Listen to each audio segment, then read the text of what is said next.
the turntables, Broncos country. Welcome into the Broncos Breakdown by Chat Sports. My name is Moose.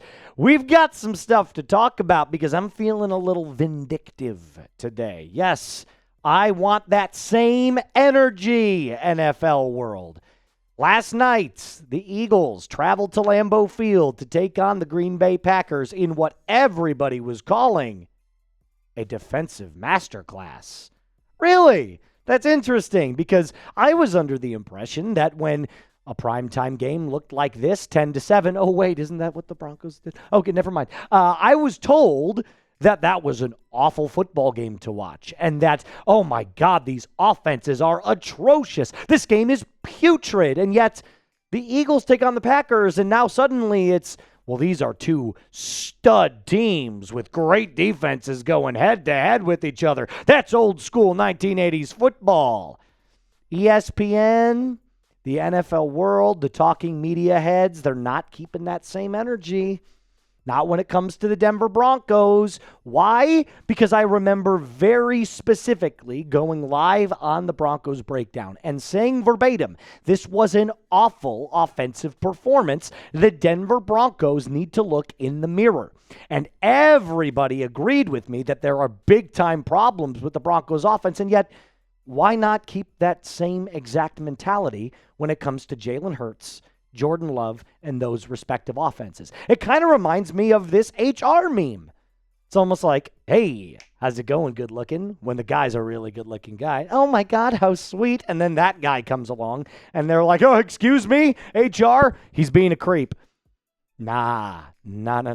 It's clear that the Green Bay Packers and the Philadelphia Eagles are media darlings. Oh, we love the former Super Bowl champions. We love Jalen Hurts and Nick Sirianni. Howie Roseman is a genius. And yet, there's still glaring problems with their offenses, and nobody wants to talk about it. Are you seriously going to sit here and tell me how last night's product was a good defensive battle? It was horrific offensive football. The Green Bay Packers had 83 yards of total offense in the first half.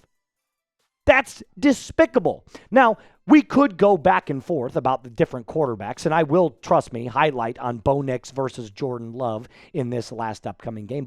And I get it. Look, let's just reset here for a sec. I get that the Raiders are really bad because the one argument you could make against what I'm spewing right now is, well, Moose, there's a huge difference between the Green Bay Packers and the Philadelphia Eagles playing head-to-head and the Broncos going up against a team like the Raiders. Fine. I completely agree with you. But then the circumstances also have to change a little bit. That's a divisional game that the Broncos played on a short week, and the Green Bay Packers had an extra day to prep, same with the Philadelphia Eagles, and yet the offensive product was almost the exact same. Now, we can argue all day long that Bo Nix and Jordan Love, it's not a fair comparison. I still believe that Jordan Love is a better quarterback. At this point in their careers, it's just factual.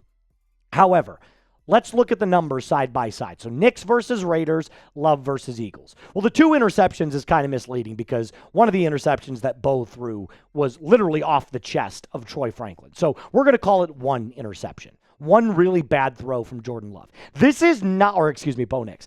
This is not that dissimilar of a game here. I mean, Jordan Love threw for 26 more yards. He didn't score, so Bo Nix beat him there.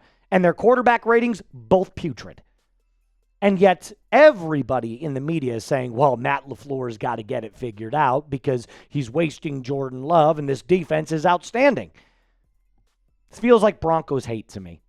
I don't know if there's a bias against Sean Payton because of his past or because of how blunt he is in the media, but I will give you the perfect example of what I'm talking about.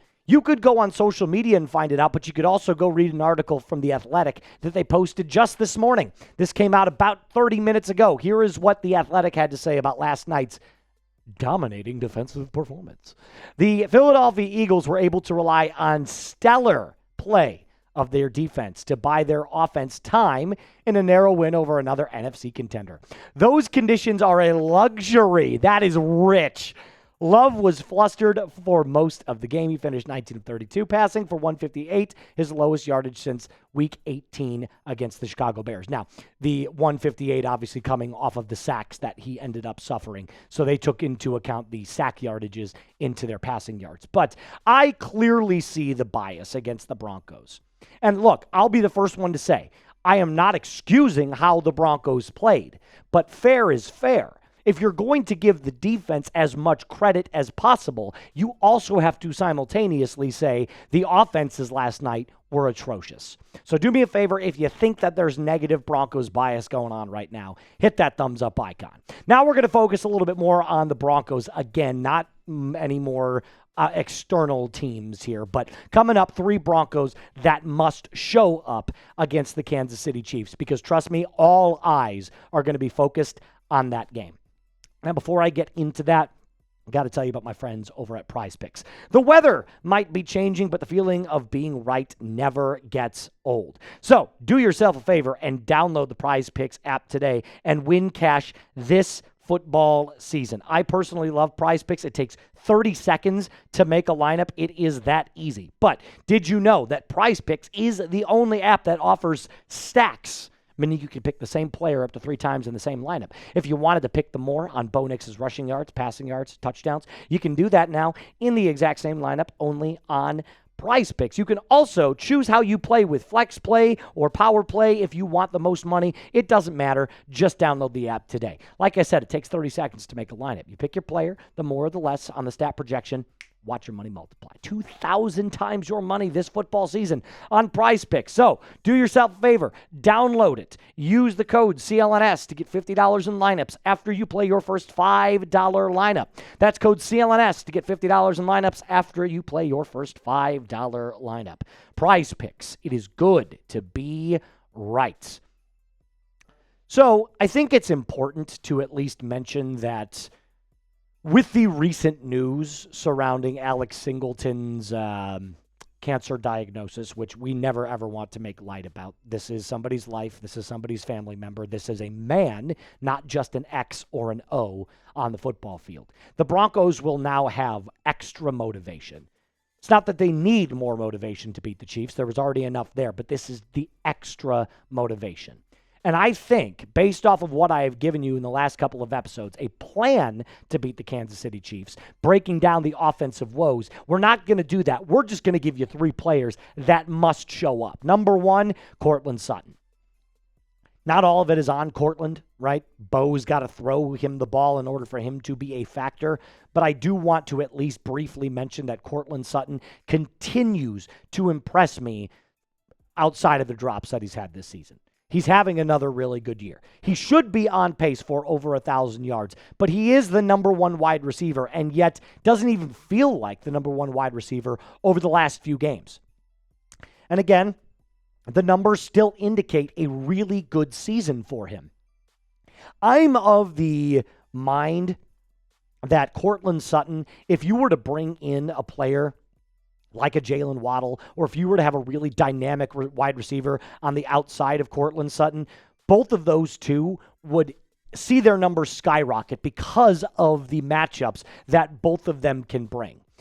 But you cannot deny that Courtland has been quiet recently. The air yardage share over the last calendar month, so this is literally just the last 30 days, Troy Franklin is getting 47% of it, whereas Courtland Sutton only sees 27% of the air yardage share. That number should be flip-flopped. And maybe not 27 for Troy Franklin because clearly Bo Nix has found a rhythm with him, but it should be around 33%. 33%, and then Courtland Sutton can be closer to 40%. But either way, Courtland Sutton should be your number 1 target always. He should be getting more and more targets as these games go along. The second guy, obviously with the Alex Singleton issue, Dre Greenlaw. This is really the time for you to show your value, Dre. I really believe that.